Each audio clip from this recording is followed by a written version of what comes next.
quando Jesus saiu dali, da casa do mestre da lei, em que ele ressuscitou a filha dele, ele estava indo para casa, isso em Cafarnaum, e 2 cegos o seguiram, clamando: Filho de Davi, tem misericórdia de nós.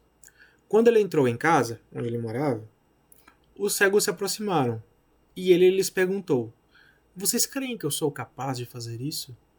E eles responderam: Sim, Senhor. Então Jesus tocou nos olhos deles e disse: Que seja feito segundo a fé que vocês têm.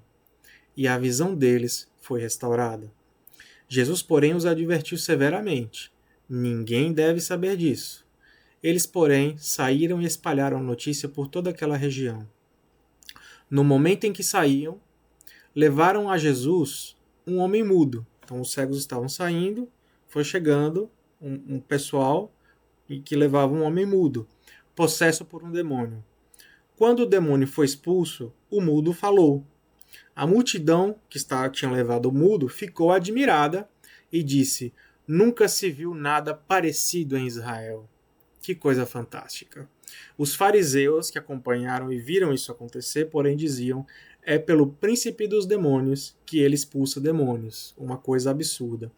Então Jesus, aqui em Mateus 9, versículo 27, né, sai da casa do mestre da lei, está indo para casa, lá em Cafarnaum, e no caminho de casa, quando ele vai chegando, chegam 2 cegos seguindo ele, dizendo: Jesus, tem misericórdia de nós.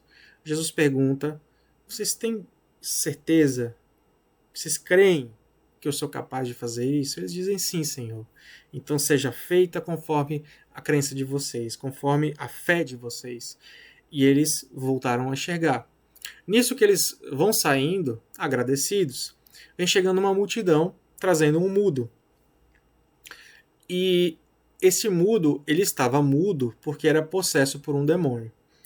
Quando o demônio foi expulso por Jesus, o mudo voltou a falar. A multidão, então, que estava ali, ficou admirada. Olha, nunca se viu nada em Israel. Como é possível um homem ter tamanho poder? Como é possível um homem fazer o mudo falar?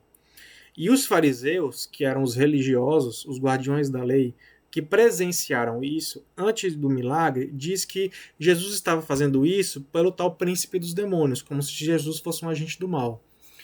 Mostrando, então, também alguns elementos de fé, assim como na história da mulher com fluxo de sangue e no caso do mestre da lei que a filha foi ressuscitada. Que é, enquanto Jesus estava chegando em casa, você tem 2 cegos que creem em Jesus e são curados. A fé deles, né, através da fé deles, Jesus os cura. Vem uma multidão e traz um mudo endemoniado. Por que a multidão? Porque eles criam em Jesus. Então eles trouxeram para Jesus: olha, Jesus, ele está mudo, ele está endemoniado.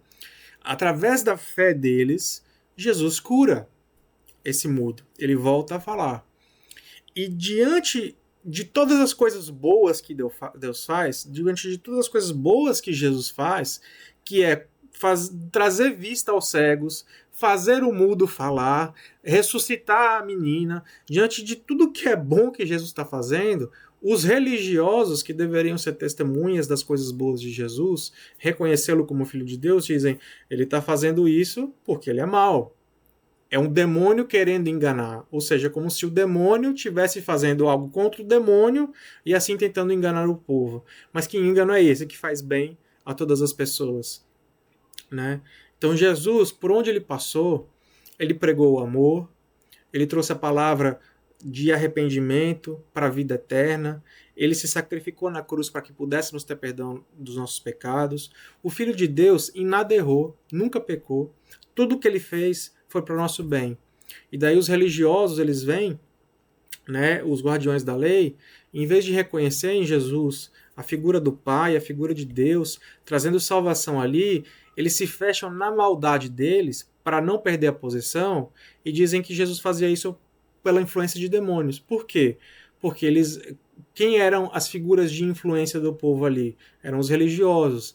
Então, a partir do momento que as pessoas deixam de levar doentes ou dinheiro para o templo e começam a trazer as pessoas para Jesus, essa pessoa precisa de cura, e Jesus, com a palavra de amor, né, cura essas pessoas, de alguma forma esses religiosos ali estavam perdendo a influência. Então eles precisavam manchar a imagem de Jesus, de certa forma. Dizer que Jesus está fazendo isso porque era mal, para que eles não perdessem a influência. E você vê nisso a vaidade, você vê nisso o egoísmo. Porque diante de Jesus fazer o mudo falar, ué, isso não é bom não? O mudo voltar a falar? Quem não quer que o mudo fale? Quem que não quer que o cego veja? Isso é muito bom, isso vem de Deus, cara.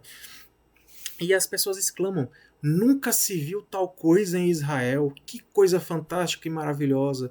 E daí esses religiosos dizendo: olha, isso foi pela maldade. Então, até Paulo nos diz depois, mais na frente no Evangelho, que se queremos experimentar um espírito, né, se queremos saber se até um espírito de luz que aparece diante da gente é de fato de Deus, devemos saber se essa pessoa, se esse espírito reconhece como Jesus Cristo como Filho de Deus. E se reconhece Jesus Cristo como Filho de Deus, que aí seria de fato enviado por Deus. Porque o que nos traz a salvação, gente, é Jesus Cristo. A fé que deu vista aos cegos, né? A fé que trouxe a voz de volta para o mudo é a fé em Jesus. É filho de Davi, tem misericórdia de nós. Olha, você acredita que eu posso fazer isso? Acredito. Por quê? Porque era Jesus Cristo. Não é necessariamente por quem vem o milagre que pode ser um santo, um anjo, nada disso. É Jesus que cura. É através de Jesus. Quando a gente expulsa um demônio, não é a gente que está expulsando, é em nome de Jesus. Quando eu curo um enfermo, não sou eu que estou curando, é Jesus que está. Quando eu digo em nome de Jesus, é em nome dele, é Jesus que cura, é Jesus que dá vida. E é em Jesus que devemos ter firmado a nossa fé.